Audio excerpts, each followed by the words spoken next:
سلام أملاخ نعخم يخون أب كل وتاتات كينكم نزمراتنا تكاتاتل زلخم كلكم أحوات كميك أنيكم زي بحبرة أمي وزم حلالف سومناو تمرت متحق قدسين نلومون نسماين مدرن محبار كرسوسا فيليب إنقولوسين زبل مبل حمشاي تمرت سنبتينا خانا تنع نلوم خا حفتنا ناردوسن حونا إفريم يوم سانا زلو إفريم ناردوسن كميك أنيكم እግዚአብሔር ይመስገን ከመይቀንህ እግዚአብሔር አምላክ ምስገን እንደገና ብከምዚ አገልግሎት ክንራኸብ እግዚአብሔር ጸጋ ስለዘብዝሓልና ዕድመን ጥዕናን ከዓ ስለዝሃበና ንኣምላኽ እዚና ንምስግኖ እምበኣር ቅድሚ ኣገልግሎትና ምጅማርና ጸሎት ንገብር ኢና እሞ ንጸልእ ብሩኽን ቅዱስን ዘለኣለማዊ ዝኾንካ ያው እግዚአብሔር ኣምላኽና ንምስግነካ ኣለና ትምስገን በዚ መዓልቲ እዚ ስኻ ስለዝባረኽካና ሕጂውን ክትባርኸና ስለዝፈተኻ ንምስግነካ ኣለና وأملاخ أبكر مخاربنا لنا نتنات كأيو حزنا كويتا نسخة ما أكلنا ختركب سجان دم من زي كون اسم فسكا كمل أنا إنه خاب حساباتنا كاب قالتنا زي كون نسخة حساباتنا قالتنا كله تقعد أتركات نبلون نزاربهم كويتا أفنا خطقبلنا نحواتي كاب كله نسخة تردون بشميسنا وخان قرب لنا نزي سمع زبلو خا كويتا باركم لبو ما دالو أيتفلينا مسانا خون حتى أتبدلني أربل كبرنا عخاي خون زخل ننتقل بقويتا بيوز كريستوس آمين አሜን። حرين بارن لو من ريو أرستي كما بجيزي لي تزبوركو برهانات مدماء زبلي مأتوي تقصنا دماء من الاختباولوس نفسه فيليبي معرف كل تخاف ودا 14 تزلي 5 خايبل نخنتو خمزي قويخو ويس نخنتو خمزي تعاركو نتي قال هو تحسكم بتا معات كريستوس نتمكحتي من انت ختكونو أما أكل زقينانن تواين ولدو زمن كبزيب اللومن قرهاتن حفت زيب اللوم ولد أملاح ينكم كم برهانات أب عالم تبرهو ما انت خدكونو نخلو بزي مقروم رامن بزي ولولن قبرو يبل الرين بعد كمنا نابتي مأتوي من زرار بحتو ساثنا مخارنا أبزي قالو ملأختي أملاح نقبراويان كإزازو بلوم مخنياتو اتي مئزازم نسخاتكم كايبل إزياتن أبكر من هزبتات تبوكمن مستوعالكمن ينمو سلازا حلوون قباروون دما نخلو إزي حقاقات إزي سامعهم إزي عبي هزبزي بحاكي فلاتن أستوعالن هزبي يخبلو إيوهم يبل أب أوري زراق معرف 4 فقدي شدشته كم أون يسوس دحر الزبنات كم زبالة شو يسوس أنا برهان عالميت السعبان برهان هو تكرك بنبر بتسألمات هيك خيرن إيو إلو خم بحدش تزاربهم يبل زخا وانجل يوهانس معرف شو مونته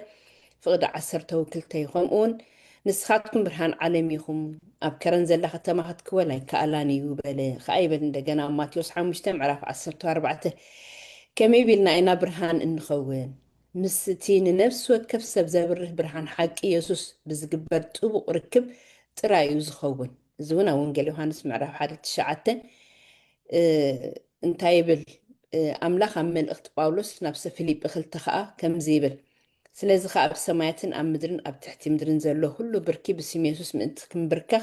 لسان زبلون خبرك زي أبهير أبو إلو يسوس كريستوس قويتام خان خأمانيو أملاخ نابلع له كل العل زبلو كاب كل سم العل زبالة سمون زهابو إبل زونا فيليب بخلتا خاب تشعته كتاب 11 نروح بقينا أنبارنا سماي برهانن حيل النتم هوتنا نيسو زوفنا خلاتنا قربي قناخه مبزاحتو إجزي وين أملاخ كله خجبرلنا نتبيو كجبرلنا نتبيو ويدما نايبعلنا حساباتن وتنن كأنا قدم سلزخ أين من الاقتصاد بقالوس نزوان زي قد أمتي زخونا إبل مبار نابتين قويتا زعايا يعيو نعيه زبل أرستلنا زخا فيليب معرف كل تخب 10 سلسته زلو تقسيمو بون بمنباب كنجمرينا مو كاب كلتيخم حاديخم زوت أيام ببالنا مو فيليب بخلتها ب10 سلسته لحرنا بتنحطو تاتنا هنكيد الرأيان بيبي أوتي يالله حري نردي كم زخايبل بسم يسوس داقي معتم فقراتي اتيمي انت تبقوا فقاديلو أباخاتكم دليتن قبرن زقبرسي أملاخي مو كي اللخو قداءة الزبز زحنبر كاللخو تراي زي كونه كم تقول ساعة تعززكم بفرحاتن راعدن نمدحانكم فالتسمو تبو أملاخي بالغ كي ناردو حفتي مبار نابتن حتوتاتكن كيرينا باولوس نمدحانكم فالتسمو يبلابزي نمدحانكم فالتسمو خبل كالوس انتاي مالتيو أمونغو أمنتن قبرن زلو زمدناخي بخمي مقالتكم مو زبل حتى لهم إفريم بأخا جمرنا بخا الراي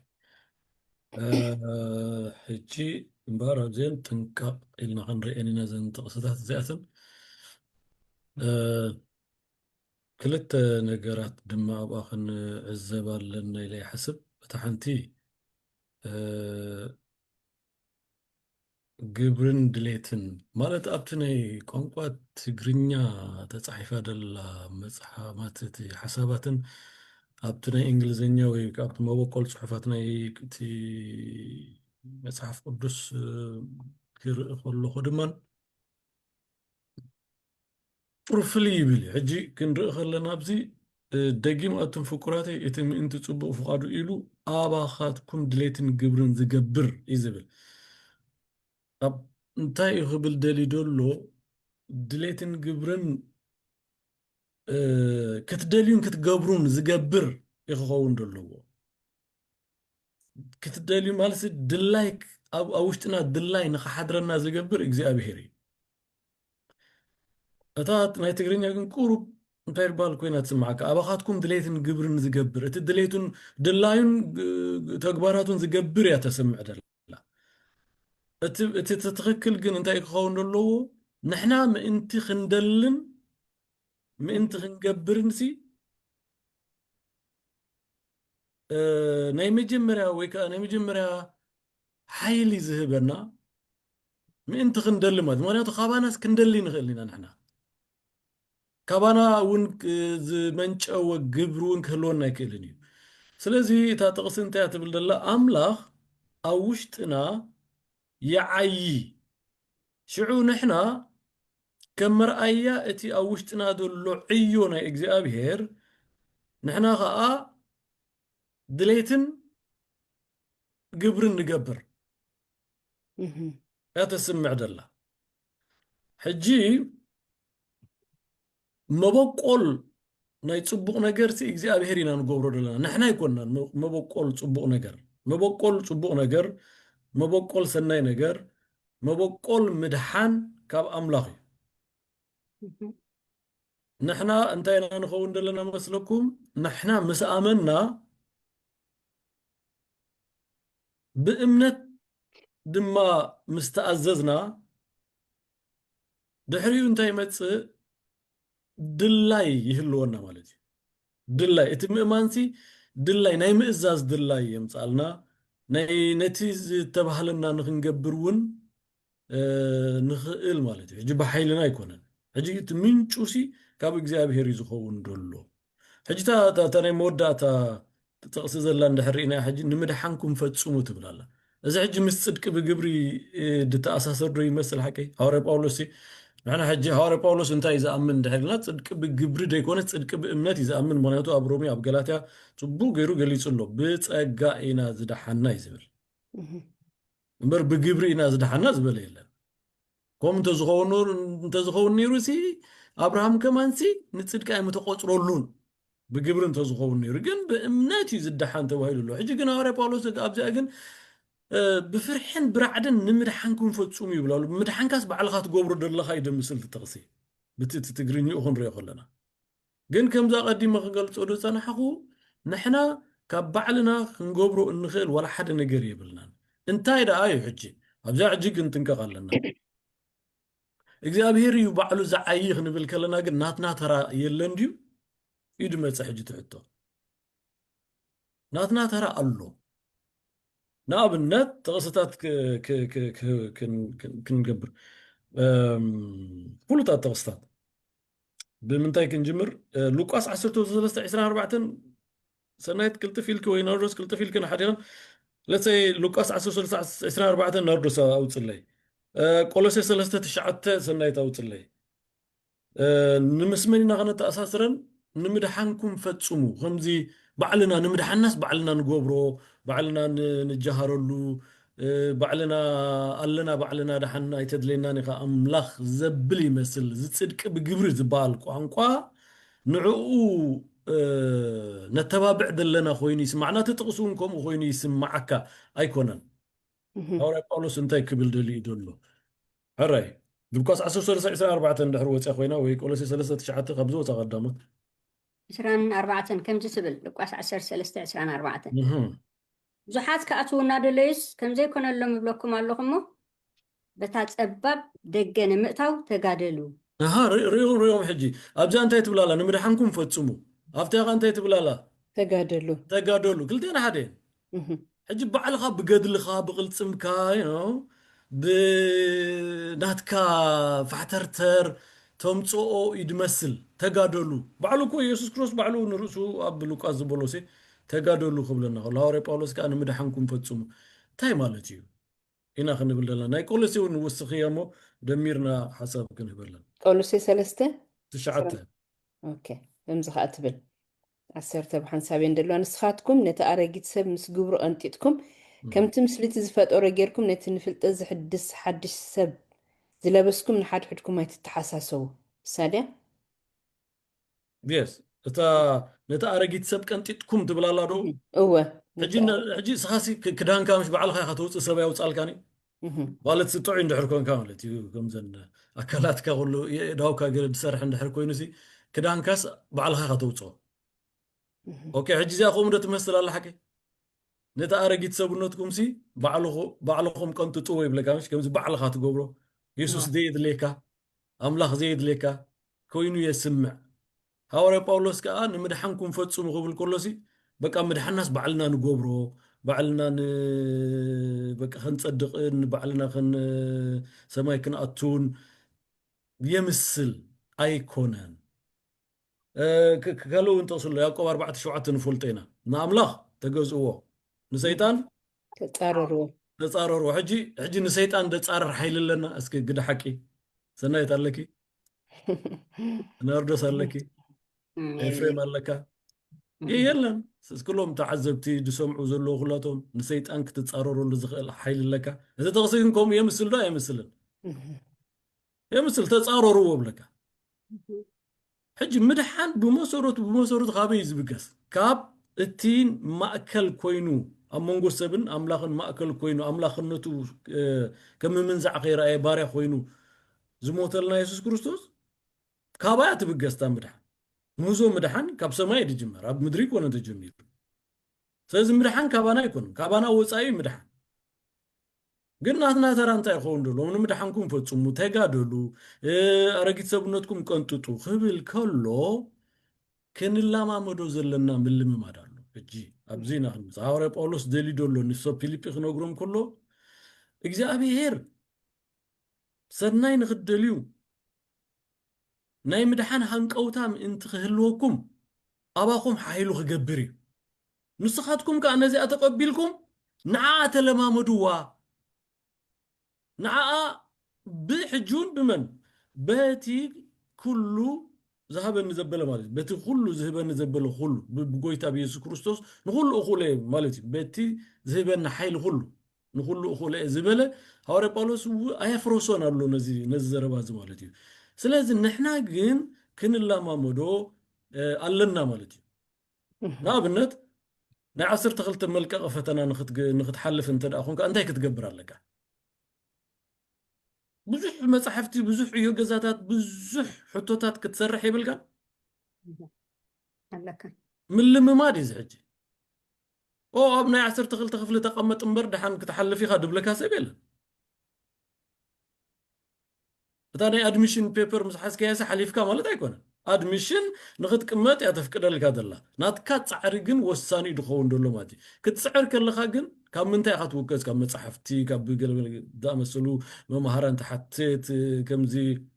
ቱቶሪያል ክላስ ተኣቱ ወዘተ ወዘተ ሕጂ ኸ ሐዋርያ ጳውሎስ ዝብል ደሎ ብዘይ እግዚኣብሔር ክትገብሩ ኣይትኽእሉን ኢኹም እንተኾነ ግን እቲ እግዚኣብሔር ኣባኻትኩም ክዓይ ከሎ ንስኻትኩም ከዓ ከም ሮቦት ኣይትኹኑ ወይ ከም እንስሳ ጥራይ እውን ኣይትኹኑ ኣእምሮ ሂብኩም ኣሎ ስለዚ በቲ ዝህበኩም ሓይሊ ብክርስቶስ ኢየሱስ ንኩሉ ከም ትኽእሉ ኣሚንኩም ተለማመዱ ንፅቡቕ ልማድ ክትለማመዱ ኣለካ ክትገብሮ ትኾንካ ኣመልካ ክኸውን ትኾይኑ ሓቀይ ከም ባህልኻ ኮይኑ ከም ኣካል ናይ ህይወትካ ኮይኑ ክሰርፅ እንተደኣ ኮይኑ ክትለማመዱ ክትክእል ኣለካ شعو حماق أملون بتمساسالي زداقاقم مالت اندحر دقاقيم كاي إيخا حماق أملون زدابك كامل سلازي نتي أرقيت سبنتكم كنتوت وخبل كله بحيلنا نقنتوت ونقر أيكونن جن ناتنا ترى أبقول له مالتي نا إجزابير حيلي بزي بأنا ناتنا مهلاو بزي نا إجزابير حيلي أيكونني أجي مس إجزابير تواداديرنا مالت كنا أيكونن يا يمكن فولتو خنكل ألنا نمدحنكم فتسمو خنبل كلنا أبزي مدرزي خنقبرو زقبأنا نقرات الملي ممات كم تندك إسرائيل زي أتنين بتباب زهباخم زي أتنين دلب بمخم سلازي بزي أنت ملالوسو من مللاس من ممات من باب مصلاي من مسكار بتي እግዚአብሔር አውሽጥኻ ድሕድሮ ነገር ማለት እግዚአብሔር ካ ነዝሪኡ ነትናትካ ድሌትነት መመሊሱ ይውስኸካ ኣብ ስራሕ ይድርእ ማለት ኣብ ስራሕ ይዛዕ እምነት ኣብ ስራሕ ኣትዓቢ እምነት ብዘይ ግብሪ ኮንቱ ስለ ዝኾነት ስለዚ ከምዚ ዝብል ዘሎ ሃዋርያ ጳውሎስ ጽቡቕ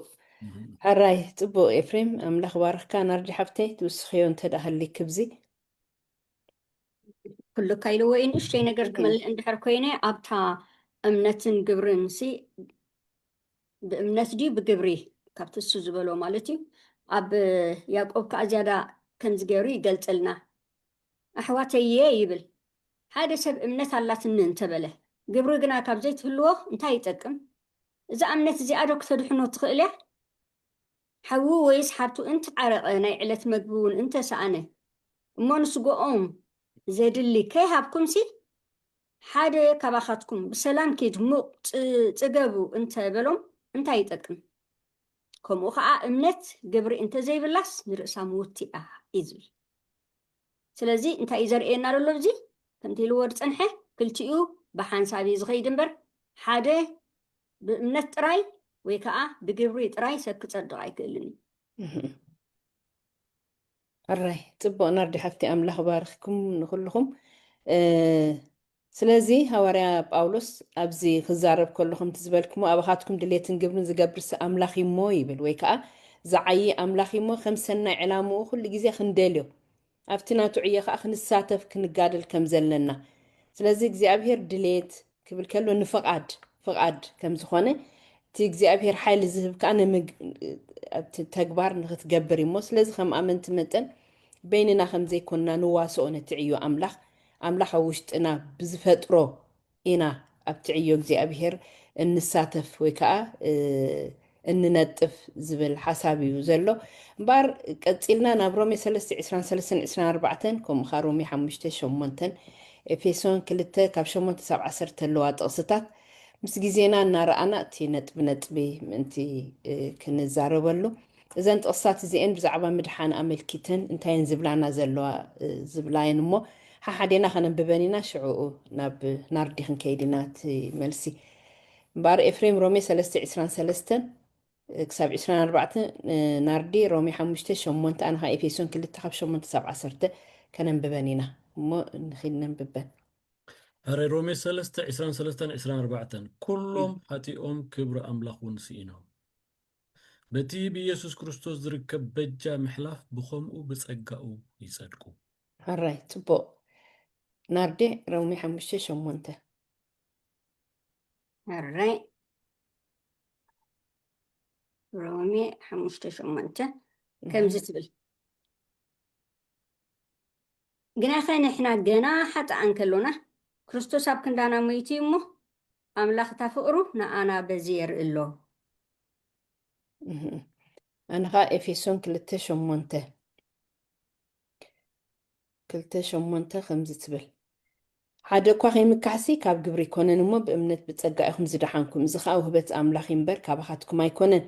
ፍጡራት ኢና እሞ ነቲ ኣምላኽ ክንመላለሰሉ ኢሉ ቀደም ዘዳለወ ሰናይ ግብሪ ብክርስቶስ የሱስ እተፈጠርና ኢና ይብል እሞ ኣቀዲመ ከም ዝበልኮተን ሕቶታት እዘን ጥቕስታት እዚአን ብዛዕባ ምድሓን ኣመልኪተንሲ እንታይን ዝብላና ወይ ከዓ እንታይን ዝምህራና ዘለዋ ዝብል ሕቶ እሞ ናርዲ ሓፍተይ ይቀፅል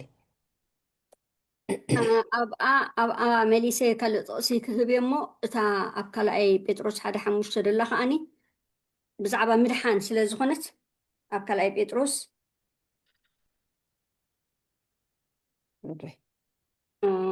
ካልኣይ ጴጥሮስ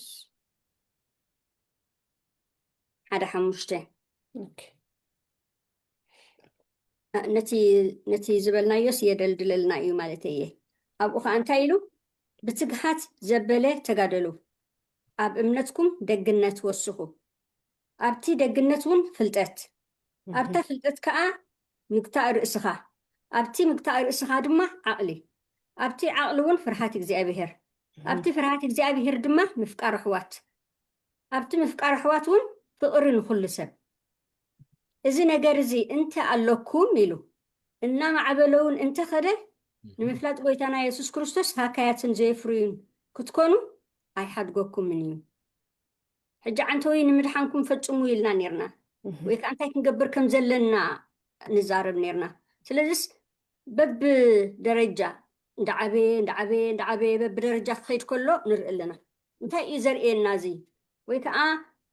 እንታይ ኢና ክንገብር ዘለና ካብ ዝብል እንዲና ተበጊስና እግዚአብሔር ካባና ዝደልዮስ እንታይ እዩ ኢና ክንብል ነቲ ቃል ኣምላኽ ከም ዝክንብሎ ድፀናሕና ኣብ ሮሜ ገና ሓጥኣን ከለና ኢና ክርስቶስ ጨዊዕና ወርኻ መጀመርያ እንተሓሲብናዮስ ገና ኣዳም ካብታ ክፉእን ፅቡቕን ተፍልጦም ምስ በልዐሲ እሱ ምስተሓብአ መንዲ ደልይዎ ባዕሉ መጪ ይደልይዎ እዚ ኩሉ ብዙሕ ናይ ደቂ እስራኤል ዛንታ ገለ ምስ ሓለፈ ከዓ ንደቂ ሰባት ናይ ግድን ክመተሎም ከድሕኖም ኢሉ ከዓ እንደገና ክፅዋዓና ከሎ ተመሊሱ ክመፅእ ከዓ ንርኢ እንደገና ከም ሰብ ኣብ ዓራት ወይ ኣብ ሆስፒታል ኣይተወልደን መሊሱ ከዓ ኣብ መብልዕ ማል ክውለድ ከሎ ከዓ ንርኢ ገና ንሰብ ክደሊ ከሎ ዘሕልፎ ደሎ ኣብ ሂወቱስ ንሪኦ ኣለና ማለት እየ ኣብ መወዳእትኡ ከዓ ኣብ ስቕለት ከዓ ክሳዕ ክንደይ ከም ዝሓለፈ ንፈልጥ ኢና ስለዚ ገና ሓጥኣን ከለናሲ በቃ እግርና እንዳኸደ ካብ ጥፍኣት ናብ ምድሓን ንኸድሕን ዝገበሮ ፃዕሪ ኢና ንርኢ ዘለና ሕጂ እቲ ሕያውነት እቲ ንዓና ዝግበረልና ንሕና ከንታይ ኢና ክንገብር ዝግባአና ይርዳእና ድዩ እቲ ዝገብረልና ደሎ ጥልቕ ኢልና እንድሕር ብዛዕባ እዚ ኣንቢብና እዚ ሕጂ ከነንብቦ ፀናሓና ድዩ እንድሕር ርኢናዮሲ እቲ እሱ ዝገበረልና ቤጃ ምሕላፍ ኣብ ክንዳና ብሙማቱ ዝረኸብናዮ እንድሕር ካብ ግዜ ናብ ግዜ እንድሕር እንደገና ኣስተውዒልናዮ እንድሕር ብዛዕባኡ መርሚርና እንድሕር ሓሲብናሲ ዓብዪ ተግባር ተገይሩልና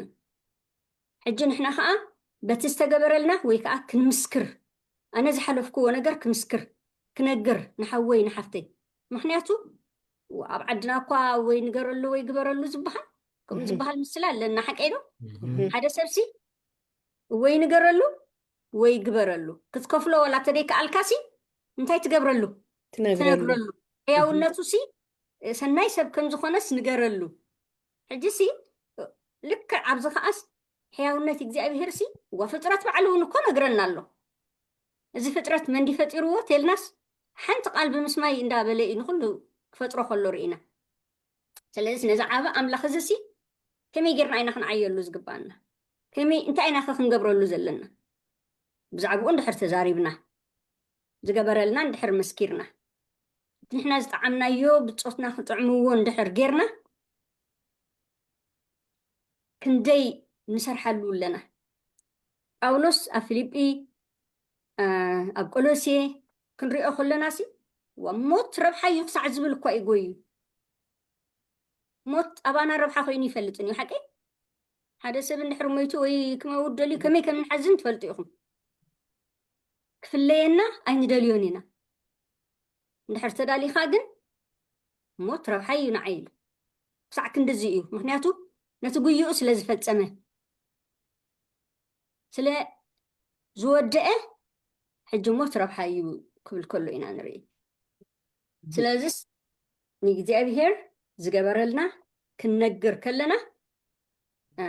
ወይ ከነመስግን ከለና እቲ ዝተገብረልና በረኸት እንድሕር ፀብፂብና ንዓየሉ ኣለና ማለት እዩ ብዛዕባ ክርስቶስ እንድሕር መስኪርና ንዓየሉ ኣለና ተመሊስና ክንሪኦ ኢና ማለት ድሕር ሕጂ ክንሪኦ ኢና ገና ንእሽተይ ከሎ ዝተማህሮሲ ድሓር ኣብ ተግባር ከርእዮ ከሎ ኢና ርኢና ጳውሎስ ክልእኮ ከሎ ንጢሞቴዎስ ስለዚ ሲ እንድሕር ስራሕና ወዲእና ኢና ንዓርፍ ንሕና እሞ ጳውሎስ ከዓ ስርሑ ወዲኡ እዩ ንሞት ክሳብ ረብሓዩ ክሳዕ ዝብሎ ዝኾነ ብዛዕባ ስፖርት ክዛረብ ከሎሲ ወላ ብዙሓት ንኽቀዳደሙ ወይ ከዓ ዝኾነ ክገብሩ ክፃወቱ ሲ እቶም ዝዕመቱ ወይ ከዓ እቶም ቀዳሞት ድወፁ ጥራሕ እዮም ግን ሽልማት ድወስዱ ስለዚ ንኣምላኽ ከመይ ጌርና ንዓየሉ ንዝብል ሕቶ ዝሓሰብ ኣለኒ ፅቡቅ ሕራይ ናርዲ ሓፍቲ ኣምላኽ ባርኽኪ ኤፍሬም ምናልባት ኣብዚ ሓሳብ ተሊካ ተመሊሳ ትኸውን እያ ዝብል ግምት ኣለኒ ከምኡ ተሰሚዓት ክንሕለፍ ሕራይ ፅቡቅ ሕራይ እምበር ናብታ ናይ ሶኒ ክንከይድ ኢና ከዋክብቲ ብለይቲ ከም ዘብርሁ እዚ እውን ኣብ ፊልጵ ምዕራፍ 2 ካብ 15 ሳብ 16 ዘሎ ጥቕሲ ከነንብብ ኢና እሞ ድሓር ናብታ ሕቶና ክንከይድ ኢና ፊልጵ 2 15 ሳብ 16 ተውፂኹማ ተንብብዋ ትኽእሉ ኢኹም ተቐዲምኩምኒ ማለት እዩ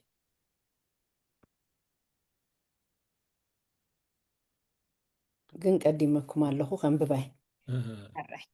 ንኸንቱ ከም ዘይጎይኹ ወይስ ንኸንቱ ከም ዘይፀዓርኩ ነቲ ቃል ህይወት ሒዝኩም በታ መዓልቲ ክርስቶስ ንትምክሕተይ ምእንቲ ክትኮኑ ኣብ ማእከል ዝቄናንን ጠዋይን ወለዶ እዚ መንቅብ ዘይብሎምን ጉርሃትን ሕፍቲ ዘይብሎም ውሉድ ኣምላኽ ኮንኩም ከም ብርሃናት ኣብ ዓለም እተብርሁ ምእንቲ ክትኮኑ ንኩሉ ብዘይ ምጉርምራምን ብዘይውልውልን ግበርዎ ዓንተወይ ከም መእተዊ ጥቕስና ዝተጠቕምናላ እዛ ጥቕሲ እዚኣ እሞ ጳውሎስ ከም ደቂ ኣምላኽ መጠን እንታይ ክንከውንን እንታይ ክንገብርን ከም ዘለና እዩ ዝነግረና ዘሎ እዛ ጥቕሲ እዚኣ ኤፍሬም ናባኻ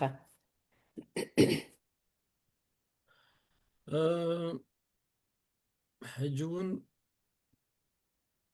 ብዛዕባ ፀልማትን ብርሃንን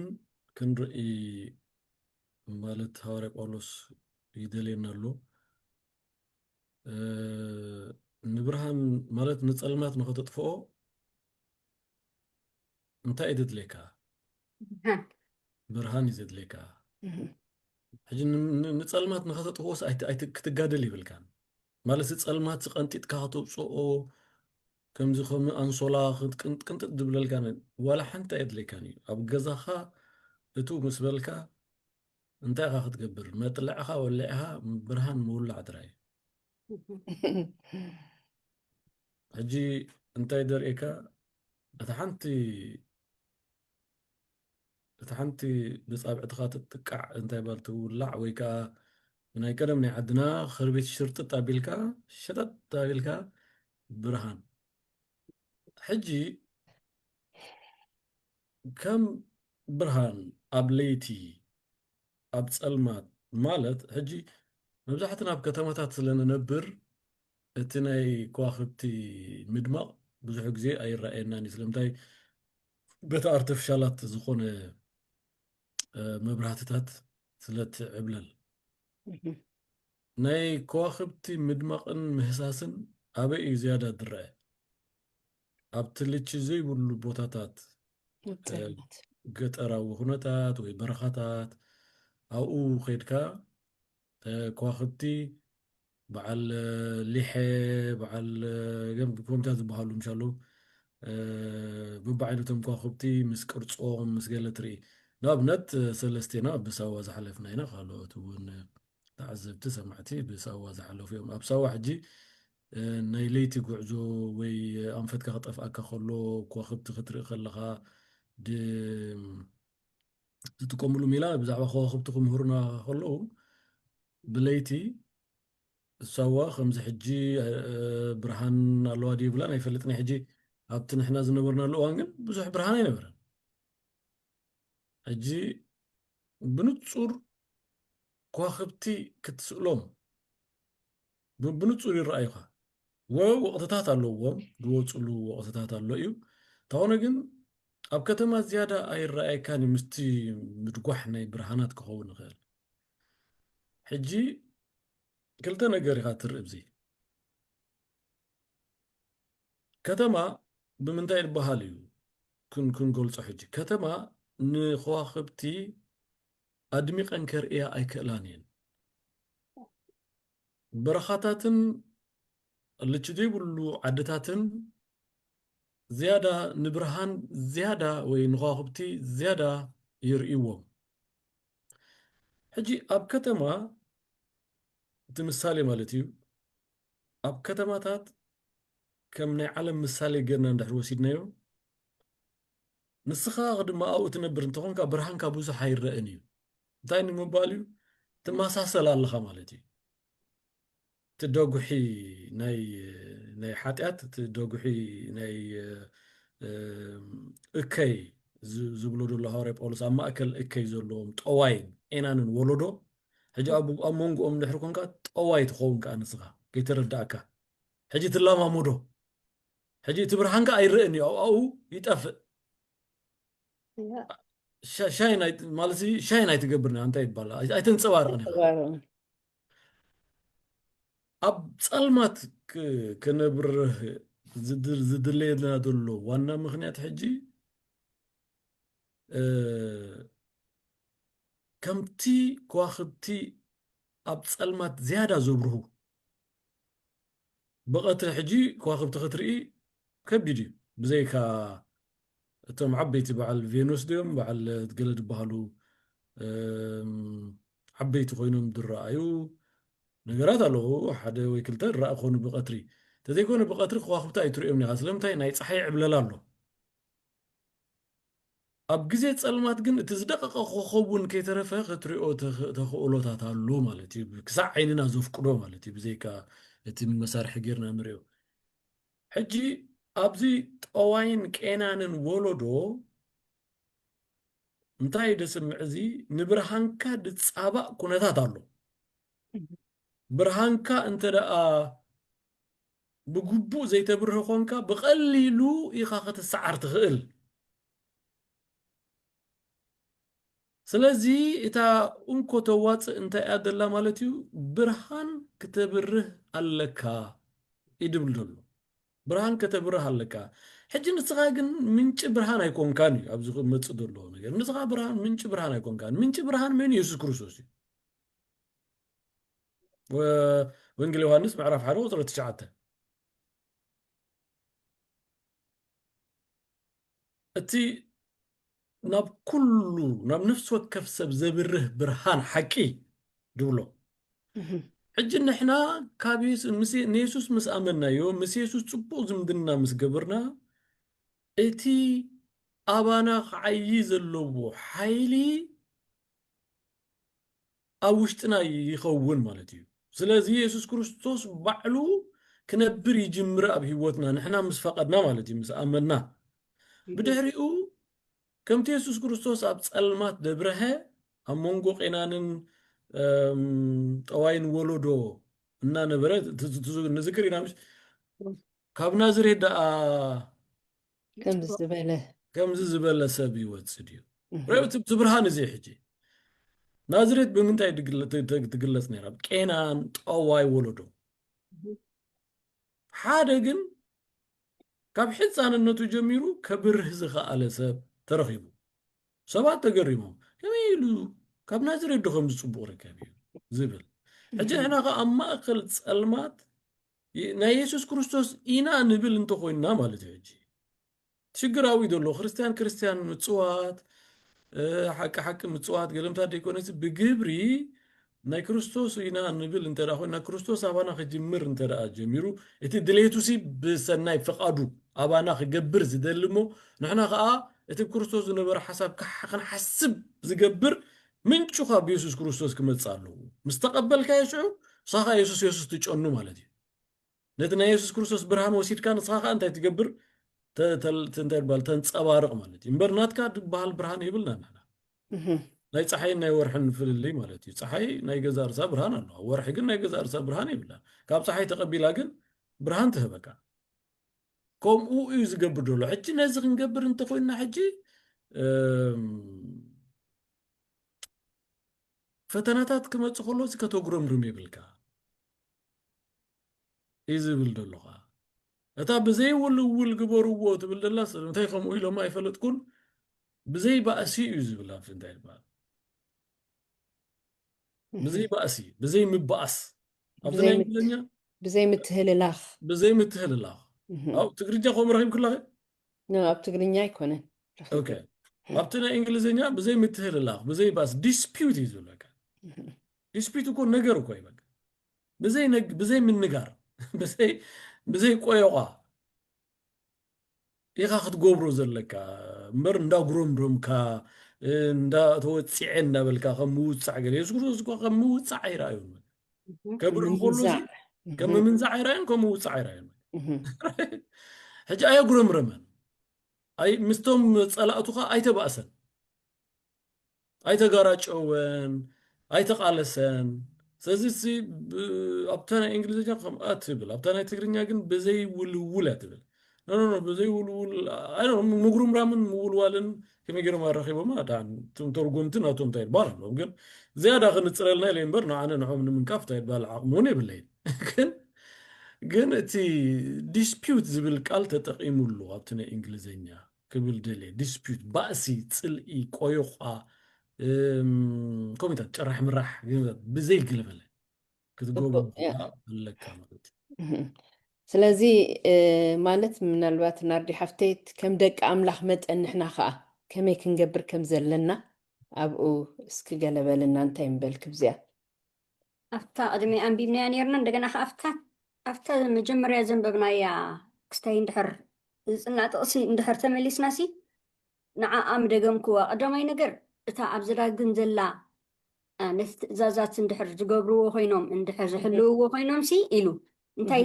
እንታይ ተባሂሎም ነይሮም እዚኣቶም ሲ ፈላጣትን ኣስተውዓልትን እዮም ቶም ህዝቡስ ከምኡ ክብልዎም ስለዚስ ብዓቢ ትምህርቲ ዝተማህረ ኣብዚ ዓዲ ክንዛረበሉ ከለና ምሁር እዩ ንብል ኢና ፈላጥ እዩ ንብል ኢና ሕድስ እንድሕር ንኣምላኽ ስዒብካዮ እንድሕር ጌርካዮ እንድሕር ተጠቒምካሉ ከዓ እንታይ ትበሃል ፈላጥን استوعلن مستوعلني بحق زهزب زي مستوعلي إيو كساعة زبحال كوينو حجس እንደገና ከዓ ብዛዕባ ካልእ ከኣንታይ ከኣኽ ዝብል ጀሚሩ ጳውሎስ ከኣንታይ ኢሉ ከምቲ ኣነ ንክርስቶስ ዝመሰልኩ እስኻትኩም ከዓ ንኣይ ምሰሉ ክብል ከሎ ከዓ ንርኢ ጠቢባን ከም ተመን ገርህታት ከዓ ከም ርግቢ እዚ ማለት ኢሉ ንሰናይ ዝኾነ ነገር ብልህታት ምዃን ነቲ እኩይ ዝኾነ ነገር ከዓ ገርህታት ምዃን ብከምዚ እንድሕር ተጠቒምናሉ ኣብ ሂወትና ይጠቕመና ነቲ ምሳና ዝነብር ህዝቢ ከዓ ይጠቕመና ማለት እዩ ስለዚ እዮቡን እንተዘኪርናኩ ምስቶም ህዝቢ እንታይ ከመይ ዝበለ ሰብ እዩ ነይሩ ኣብ ምድሪ ቁጥ ሲ ፍጹምን ቅኑዕን ዋ ከመይ ገይሩ እዩ ሓደ ሰብ ፍጹምን ቅኑዕን ንኣምላኽ ዝፈርህን ክህሉ ይከኣል ዲኸ ናይ እዮብ ሃብቲ ንፈልጥ ኢና እሞ ከዓ ካብ ክፉእ ዝረሓቐ እዩ ዝብሎ ናይ እዮብ ሃብቲ ንፈልጦ ኢና ብጣዕሚ ሃብታም ከም ዝነበረ ሃብታም እንድሕር ኮይኑስ ሞር ዕበ ሞር እዚ ግን ብኣንፃሩ ነቶም ደቁሲ እንታይ ይገብረሎም ነይሩ ኢሉ በብግዚኡ ይስውእ ንኣምላኽ በዲሎም ሞ ከይኮኑ ብጣዕሚ እዩ ዘገርም ሓላፍነቱ ክዋፃእ ከሎ ኢና ንርኢ ዘለና እሞ ከምቲ ኣነ ብርሃን ዓለም እየ ድበሎ የሱስ ክርስቶስ ብርሃን ንኸውን ከመይ ኢልና ኢና ኣነን ስኹምን ወይ ከዓ ነዚ ዝሰምዕ ደሎሲ ብርሃን ከመይ ኢሉ ክኸውን ዝኽእል ስለዚ ስዕበኒ ዘበለ ኩሉ ከዓ ኢሉ እንታይ ክረክብ እዩ ብርሃን ህይወት ክረክብ እዩ ኢሉ ስለዚ እግዚኣብሔር ሓግዘና ኣሜን ኣሜን ኣምላኽ ባርኽኩም ብሓቂ ማለት ሃዋርያ ጳውሎስ ንሰብ ፊልጵ ክነግሮም ከሎ ወይ ከዓ ክመኽሮም ከሎሲ ንኩሉ ብዘይ ምግሩምራም ብዘይ ምትህልላኽ ብዘይ ውልውልን ግበርዎ ክብሎም ከሎ ልክ ኣብ ቤተ ክርስቲያን ሕብረትና ምእንቲ ከነበርቲ ዓብሊፅና ክንፅዕድ ከም ዘለና ምስ ኣሕዋት ከመይ ጌርና ኢና ብዘይ ምትህልላኽ ብዘይ ምግሩምራም ኣገልግሎትና ክንገብር ንኽእል እዚ ማለት ሕብረት ኣብ ቤተ ክርስቲያን ምስ ዝህልወና ምስ የሱስ ዘለና ሕብረቱን ኣብኡ እዩ ዝጅምር ማለት እዩ ብኸመይ ኢና ከዓ ንፈልጥ ኣብ ንሕድሕድና ዘለና ምክብባር ዘለና ምቅብባል ዘለና ሕብረት ልክዕ እሱ ከዓ ንጎይታ የሱስ ክርስቶስ ወይ ከዓ ምስ ክርስቶስ ዘለና ሕብረት እዩ ዝፀልዎ እሞ ቃል ኣምላኽ ንዝብለና ነገራት ድማ ከምቲ ሃዋርያ ጳውሎስ ክንስዕብ ከም ዘለና ከምቲ ናርዲ ዝበልክዮ ከዓ ብዛዕባ እቶም ደቂ ኣምላኽ ንሕና እንታይ ክንገብር ሃዋርያ ኣባ ኢዮብሲ እቲ እግዚኣብሔር ዝመስከረሉ ጻድቕ ሰብኣይ ከም ዝነበረ እዩ ዝነግረና ባዕሉ እግዚኣብሔር ይመስኪሩሉ እሞ نحنا خم دك أملاخ بنتهنا خنمالالس كم زلنا بقنوع تحساسبا خنمالالس كم زلنا إنا خبزي كم ليتي مالت كم بليت إن بره كواخب تخوينا كنبركا زي أبهر تقو يبزحلنا هي ومسواتي زبل قالنا حجون في اللي بخلت 10 شوعته كان بباينا بأخلخو الصحي زيالو خم بباي خل أتيميتوش 4 6 كم خارومي 10 توكلته حادن كلتن اللهنا قداماي قرنتوس 10 حدا ون أم قالو أنا موزي انت أستاذ كان ببن دحار أو حسابنا خنهبينا خل أتيميتوس 4 6 إفريمان ببلنا رومي 10 تخلت خاب حاجة حادن كلتن بحنسابين زلوا دحار دركبخا قداماي قرنتوس 10 حدا خن نببنينا ስለዚ ፊሊጵ 2:17 ከምዚ ኣትብል ግናኸ ኣብቲ ናይ እምነትኩም መስዋዕትን ኣገልግሎትን እንተ ተሰዋእኩ ባህ ይብለኒ ምስ ኩልናትኩምን እሕጎስ ኣለኹ ይብል እስኪ ካልኣይ ጢሞቴዎስ 4:6 እንታይ ትብለና ኣነስ ካብ ሕጂ እስዋእ ኣለኹ እታ መዓልቲ ምስ ንባተይ እውን በፂሓ እያ እሞ ሰናይ ገድሊ ተጋዲለ እቲ ጉያ ወዲኤ ነታ እምነት ሓልየ ቁጥሪ 7 ይወሲኸ ሕራይ ጽቡቕ ናርዲ ሮሜ 12:1-2 ቆሮንቶስ ኣውፅአ ነይረ ሕራይ ኣንብብያ ዋላሳ ቀዳማይ ቆሮንቶስ 11:1 ንሳ ከዓ ከምዚ ኣነ ንክርስቶስ ዝመስሎ ዘለኹ ንስኻትኩም እውን ኣይምሰሉ ሕራይ ደጊምናታ ሮሜ 12:1-2 ድሕር ኣውፅኻ ኣንብብያ ንሳ ሕራይ ሮሜ 12:1-2 ሕራይ ከምዚ ከዓ ትብል እምበኣርሲ ኣሕዋተየ ንስጋኹም ህያውን ቅዱስን ንኣምላኽ ባህ ዘየብልን መስዋዕቲ ጌርኩም ከተቕርብዎ ብምሕረት ኣምላኽ ምዕደኩም ኣለኹ እዚ ማለት እቲ ናይ ኣእምሮ መንፈሳዊ ኣገልግሎትኩም እዩ ሕራይ እምበኣር ኣንቢብናያን ኣለና ኣብዚ ጳውሎስ ኣብዘን ዘንበብናየን ጥቕስታት እንታይ ዝብለና ዘሎ ብሕፅር ዝበለ እንታይ ዝብለና ዘሎ እስኪ ናርዲ ሓፍቴና ባኸይድ ጳውሎስ ብዛዕባ መስዋዕቲ ክዛረብ ከሎ ህያው መስዋዕቲ እንታይ ማለት እዩ ሕጂ ብዛዕባ መስዋዕቲ ቀደም ኣብ ኦሪት እንታይ ዓይነት መስዋዕቲ ከም ዝነበረ ንፈልጥ ኢና ሓደ ነገር ንምንታይ እዩ መስዋዕቲ ዝግበር ክንስሑ ተደልዮም ንኣምላኽ ከመስግኑ ተደልዮም እዮም ከምኡ ዝገብሩ ነይሮም ሕጂ ከዓ ኣብዚ መስዋዕቲ ብኣገልግሎት ክትስውእ ትኽእል ኢኻ ብፀሎት ክትስውእ ትኽእል ኢኻ ንኣምላኽ ማለት እየ ናብ ኣምላኽ ክትፅሊ ከለኻ መስዋዕቲ ኢኻ ትስውእ ዘለኻ ምክንያቱ እቲ ናይ ቀደም ገንሸል ዝሕረድ ዝነበረ ብምክንያት ክርስቶስ ኣብ መስቀል ብምውዓሉ ሕጂ ንሕና በዚ እዋን እዚ ገንሸል ምሕራድ ኣየድልየናን እዩ ወይ ንኣምላኽ ከነመስግን ወይ ከዓ ክንፅሊ ድላይና ደሊናስ ንኣምላኽ ክንደልዮ ከለና ማለት እዩ ሕጂ ጳውሎስ እንታይ እዩ ዝብሎም ደሎ ኣገልግሎት እንዲ ዘገልግል ደሎ መስዋዕቲ ዝስውእ ደሎ ነቲ ህዝቢ ይምህር እዩ ደሎ ከመስግን ከሎ ንርኢ ኢና ስለዚ እንተ ተሰዋእኩ ሕጂሲ ንዓይ ዕረፍተዩ ከዓ ክብል ከሎ ንርኢ ኣብቲ ናይ መወዳእታ ህይወቱ ምክንያቱ ነቲ ጉይኡ ወዲኡ እዩ ነቲ ዕላምኡ ሃሪሙ እዩ ሕጂ ንዓይ ወላ እንተ ዕረፍኩስ እንታይ ኢሉ ረብሓ እዩ ክሳዕ ክንዲ ዝድሉ ከም ዝነበረ እዩ ዘርእየና ነቲ ሰናይ ገድሊ ተጋዲለ እቲ ጉያይ ከዓ ወዲኤ ክብል ከሎ ንርኢ ካልእ መስዋዕቲ ኣብ ሮሜ ዘንብብናያ ከኣላ እሳኸ እንታይ እያ ኢላትና ንስጋኹምሲ እንታይ ግበርዎ ሰናይ መስዋዕቲ ጌርኩም ቅዱስ ንኣምላኽ ከዓ ባህ ዘብልን ጌርኩም ንስጋናስ ከመይ ጌርና ኢና ቅዱስ ንገብሮ ወይ ከመይ ጌርና ኢና ንኣምላኽ ባህ ዘብል ንገብሮ እዛ ስጋና ንሪኣ ዘለና እዛ ፊዚካል ሰውነትና ብኸመይ ክንከናኸና እዩ ዝግባአና ምክንያቱ ንሕና እንታይ ኢና ማሕደር መንፈስ ቅዱስ ኢና ማሕደር መንፈስ ቅዱስ ክንከውን እንድሕር ኮይንና ከዓ ክቅደስ ኣለዎ ኣካላትና ብኸመይ እዩ ብንበልዖ ብንሰትዮ ብንክደኖ ብንሓስቦ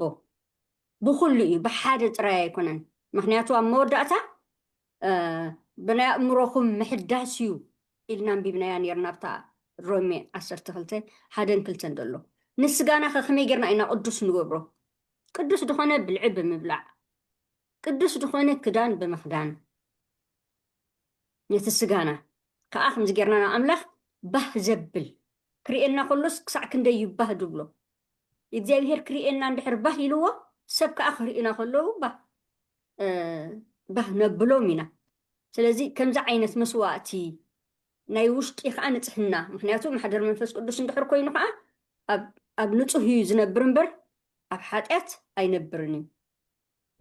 ስለዚ መንያ ማርያም እውን እኮ ንየሱስ ክርስቶስ ንግዜ መስዋእትኡ ሓልያ እያ ትገብሮ ደላ ኢልዋ እኮ እዩ እቲ ዝተገብረላ ስለ ሓሰበት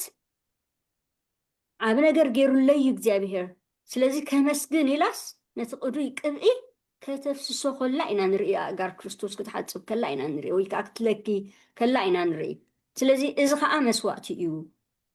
ንሕጂ ብዚኣ ተኣኽለኒ ሕራይ ፅቡቅ ናርዲ ኣምላኽ ባረኽኪ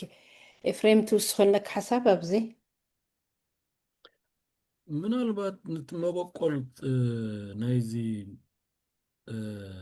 ህያዋን ወይ ከዓ እንታይ መስዋእቲ ህያው መስዋእቲ ዝብል ብሂወትካ ከላ መስዋእትስ መስዋእቲ ነው መስዋእትስ ዝመውት ነገር ኢኻ ተሰዊእዮ ክትብል ተኾንካስ ወይ ሰዊእ ክትብል ተኾንካስ ዝሞተ ነገር እዩ ዝመውት ነገር እዩ እወ ንቅዱስ ኣገልግሎት እዩ ግን ንዝሞተ ሕጂ ግን ህያው ኮንካ ከመይ ጌርካ ኢኻ እዩ ከምዚ ናርዶስ ክትገልፆ ብሂወትካ ከለካ እዩ ሕጂ እቲ ክኸውን ዘለዎ ብሂወትና ከለናስ ህያዋን ኢና ህያዋንሲ መስዋእቲ ኢና ክንከውን ዘለና ማለት እዚ ማለት ኢሉ ሐዋርያ ጳውሎስ እቲ መንፈሳዊ ኣገልግሎት ኩም ድማ ኢሉ ኣብርሂዎ ኣሎ ሕጂሲ እቲ ህያው መስዋእቲ ዝብል መበቆሉ ናይ ኦሪት ዝኾነ መቸም ኩሉ ግዜ ሐዋርያት ክጠቕሱ ከለዉ ኢየሱስ ክርስቶስ እውን እንተኾነ ካብቲ ብሉይ ኪዳን ካብኡ እንዳጠቐሱ ገብሩ ስለ ዝነበሩ እስኪ ንኣብነት ዘፀኣት 29:40 ነንብባ እስኪ እንታይ እያ ትብል እንታይ እዮም ዝገብሩ ነይሮም ክንብል ማለት እዩ ዘፀኣት 29:40 እንብበልካ ኣራይ ምስቲ ሓደ ገንሸል ብራብዓይ ክፍሊ ሂን ጉዱእ ዘይቲ ኣውልዕ እተለውሰ 10 ክፍሊ ኤፋ ሓርጭ ድኹም ሓርጭ ንመስዋእቲ መስተ እውን 4 ክፍሊ ሂን ወይኒ ኣቕርብ ወይንሲ ኣካል ናይቲ መስዋእቲ ይኸውን ነይሩ የፍስሱሉ ነቲ ኣብቲ መስዋእቲ ዝፈስስ ሕጂ ብዓብይቲ ገንሸል ኣሎ እሱ ተሰዊኡ ኣሎ ኣብ ልዕሊኡ ግን ወይኒ ኣቕርብ ንመስዋእቲ መስተ እውን 4 ክፍሊ ሂን ወይኒ ኣቕርብ ይብል ሕጂ እቲ ምስዋእ ዝብል ብመሰረቱ ካብቲ ናይ ኦሪት ዝነበረ ኢየሱስ ክርስቶስ ገና ኢየሱስ ከይተባሃለ ከሎ እግዚኣብሔር ከሎ ሰብ ከይኮነ ማለት እዩ ኣምላኽ ነቱ ኣብኡ ክንሪኦ ከለና ዝምህሮም ዝነበረ ነቲ ዳሕራይ ዝኸውን መስዋእቲ ናይ ኢየሱስ ክርስቶስ ናብኡ ከቕርቦም ከሎ ከጠሙቶም ከሎ ከርእዮም ከሎ ዝነገረ ነገር ሕጂ እዚ ናይ ቀደም ኢልና ሕጂ ንጠቕሶ ዘለና ሕጂ ግን ኢየሱስ ክርስቶስ ምስ ተሰውአ ኣብ መስቀል ኩሉ መስዋእቲ ናይ ኣባጊዕ ይኹን ናይ እንስሳታት ብሓፈሽኡ ናይ መስተ መስዋእቱን ብሙሉእ ኣብቂዑ ስለምንታይ እዚ ኩሉ ናብ ኢየሱስ ዘጠምት ስለ ዝነበረ ዳሓር ግን ሕጂ ሐዋርያ ጳውሎስ እቲ ኣብነት ካብኡ ይወሲዱ እቲ ልምዲ ካብኡ ወሲድዎ መስዋእቲ እዚ ከምዚ ይገብሩ ነይሮም ዳሓር እስኻትኩም ግን ሕጂ በጊዕ ኣይኮንኩም ክትስውኡ ወይ መስተ ወይኒ ወይ ማይ ኣይኮንኩምን ወይ ዘይቲ ኣይኮንኩም ክትስውኡ ዘለኩም ንገዛእ ሂወትኩም ሲ መስዋእቲ ከተቕርብዎ ኣለኩም ሕጂ መስዋእቲ ንሕና ንፈልጥ ሙማት ኢና ንፈልጥ እዚ ግን ህያው መስዋእቲ ያ ሕጂታ ንዓይ ድማ ረኸትኒ ነገር ከለኻስ ህያው መስዋእቲ ክትከውን ትኽእል ኢኻ ክትመውት ኣይኮነን ደድለይካ ኢሉ ገና ብሞት ከይሓለፍካ ከለኻሲ ህያው መስዋእቲ ኮንካ ንኣምላኽ ባህ ኣቢልካ ብኣገልግሎትካ ማለት እዩ እዚ ማለት ሕጂ ሓደ ነገር ከነስተውዕሎ ዘለና ኩሉ ሰብ ይሕጎሰልካ ማለት ኣይኮነን ክንፈልጦ ዘለና ኩሉ ሰብ በቃ ብመስዋእትናትካ በትናትካ ህይወት በትናትካ ትውስኖ ውሳኔታት ኩሉ ይሕጎስ ማለት ኣይኮነን እሱ ግን ኣይኮን ንኩሉ ሰብ ከተሐጉስ እውን ኣይትኽእልን ኢኻ ሕጂ ሓንቲ ነገር ኢና ክንመርጥ ዘለና ንእግዚኣብሔር እዩ ድብል ደሎ መድ ንሰብ ኣይኮንካን ሕጂ ንመን ኣቕርብ እዩ ደሎ ንእግዚኣብሔር ኣቕርብ እዩ እምበር ንሰብ ኣይኮንካን ከተቕርብ ሕጂ ወይ ንሰብ ቃሕ ክብሎ ወይ ንሰብ ደስ ክብሎ ወይ ሰብ ከይብለኒ ቤተሰበይ መሓዛይ መሳርሕተይ ወቴቨር ስድራይ እውን ከይቀዮምኒ ኢልካ ትገብሮ ነገር ኣይኮን ንእግዚኣብሔር እዩ ንእግዚኣብሔር ዝኸውን መስዋእቲ ቅዱስ ጥዑም መስዋእቲ ኮንኩምስ ንገዛ እርስኹም ኣቕርብዋ በቃ መስዋእቲ ቅርብዋ ክንብል ከለና እንታይ ማለት እዚ ኻት መንፈሳዊ ኣገልግሎት እዩ እግዚአብሔር መንፈስ እዩ እቶም ዘገልግልዎ ከዓ ሓቅን መንፈስን ወቶም ዝሰግድሉ ዘገልግልዎ ኩላቶም ብሓቅን ብመንፈስን ክሰግድሉ ይግባእ ሕጂ እስኻ ንሓቂ ኢኻ ክትመውት ዘለካ ብሂወትካ እውን ንሓቂ ኢኻ ክትነብሩ ዘለካ ብመንፈስ ኢኻ ክትመላለስ ዘለካ እቶም ብመንፈስ ዝመላለሱ ንሳቶም ኩነኔ የብሎምን ንሳቶም ከዓ ምስ ስጋ ዝተባእሱ እዮም ማለት እዩ ምስ ስራሕ ናይ ስጋ ምስ ባህሪ ናይ ስጋ ሕጂሲ እሞ ህያዋት ነፍሲ ጌርናስ ንሰብ ባህ ክንብል ንሰብ ደስ ክንብል ከምዚ ክንገብር ኣለና ኖ ኖ ኖ ኖ ሰባት ንእግዚኣብሔር መሰኽበርካ እንተ ደኣ ንሱ ሕጒስዎም ረብሓኻዮም እቲ ናትካ ስራሕ ከምቲ ንየሱስ ክርስቶስ ኩሉ ሰብ ዘይተቐበሎ ንዓኻ እውን ኩሉ ሰብ ዘይክቐበለካ ክእል እዩ ከም መምኽኔታኻ ከነቕርቦ ይብልናን ግን ኣብ ሓቂ ክትነብር ከላ ኩሉ ሰብ ኩሉ ዓለም ይቕበለካ ማለት ኣይኮነን ንኣምላኽ ንሰብ ኣይኮንካን ትስውዕ ህያው ክትከውን ከለኻ ንእግዚኣብሔር ኢኻ ብኣሰራርሓ ናይ እግዚኣብሔር ብትምህርቲ ናይ እግዚኣብሔር ብኣመራርሓ ናይ እግዚኣብሔር ብስርዓትን ሕግን ናይ እግዚኣብሔር ክትከይድ ከለኻ ግን እዚ ንእግዚኣብሔር ህያው ጌርካ ቅሪብካዮ ኣለኻ ንብል ንኽእል ብከምዚ እዩ ጳውሎስ ከዓ ትሰብኽን ትእዝዝን ደሎ ፅቡቅ ኣምላኽ ባረኽኩም ጳውሎስ ድሮ ንየሱስ ምሟት ከም ዘይፈርሕ ተዛሪቡ እዩ ንዓይ ሂወተይ ክርስቶስ እዩ ምሟተይ ከዓ ረብሓ እዩ ስለዚ ጳውሎስ ንኣምላኽ ስለዝዓየየ እንተሞተውን ምንም ንዕኡ ምክንያቱ ሂወቱ ልክዕ ከም ፍሉይ መስዋእቲ መባእን ገይሩ ኣብ ቅድሚ ኣምላኽ እንታይ ገይርዋ እዩ ወፊዋ እዩ ልክዕ ሰብ ፊልጵ ከዓ ከምኡ እዮም ነይሮም ንኣምላኽ ሙሉእ ብምሉእ ሂወቶም ብመገዲ ጳውሎስ ገይሮም ወፍየሞ እዮም ነይሮሞ ንሕና ኸ ሎሚ ብኸመይ ኢና ንእግዚኣብሔር ሂወትና መባእን ንዕኡ ባህ ነብልን መስዋእቲ እነቕርብ እዩ ዝብል እሞ ኣብ ካልኣይ ጢሞቴዎስ ምዕራፍ 1 ፍቕዲ 5 ክንከይድ ኢና እዚ ከዓ ብዛዕባ ናይ ጢሞቴዎስ እዩ እንድዩ ነቲ ዝተመስከረሉ ባህሪ ዝብል ሓሳብ ኣሎ እሞ ኣብዚ ኸ እንታይ ኢና ክንርኢ ካልኣይ ጢሞቴዎስ 1:5 ከነንብብ ሳኸም መእተዊ ጥቕስናያ ቀፂልና ፊልጵ 2 ካብ 19-23 ዘሎ ጥቕስታት ኣሎ ካልእ እውን ብዛዕባኡ ዝተዛረበ ዘረባሉ ምናልባት ኣብቲ ሓሳባትኩም ዘን ጥቕስታት እዚኣተን ክትብልዎን ትኽእሉ ኢኹም ግን ተን ዘገድሳና ሕጂ ፊልጵ 2 ካብ 19-23 ከምኡ ከዓ ካልኣይ ጢሞቴዎስ 1:5 እያ እሞ ናብአን ክንከይድ ፊልጵ 2:19-23 ከንብባ ክእል ኣነ ኣውፅያ ስለ ዘለኹ ኣነ እንታ ናይ ቀዳማይ ናይ ካልኣይ ጢሞቴዎስ ግን ሓዲኹም ኣውፅዋ እያ ኣለኹ ሕራይ እምበር ፊልጵ 2 ኣነ ከንብባ ከምዚ ከዓ ትብል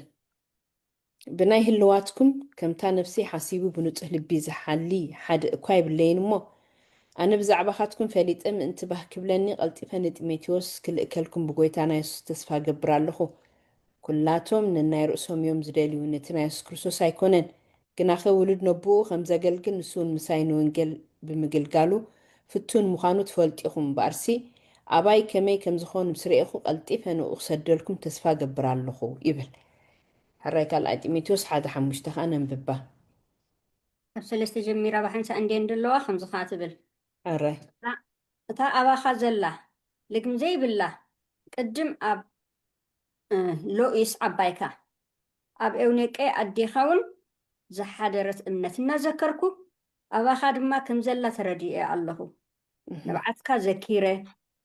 ብታሕጓስ ምእንቲ ክመልእሲ ክርእየካ እናናፈቕኩ ብጸሎተይ ለይትን መዓልትን ከይብኮልኩ እናዘከርኩኻ ነቲ ከባቦታተይ ጀሚረ ብንጹሕ ሕልና ዘገልግሎ ዘለኹ ኣምላኽ ኣመስግኖ ኣለኹ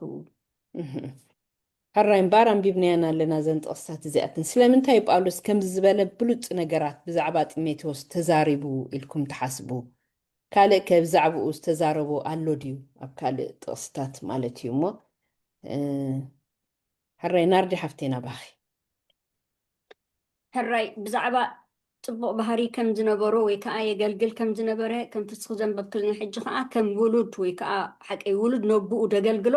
ከምኡ ከዓ ንዓይ ኣገልጊሉኒ እዩ ድብሎ ደሎ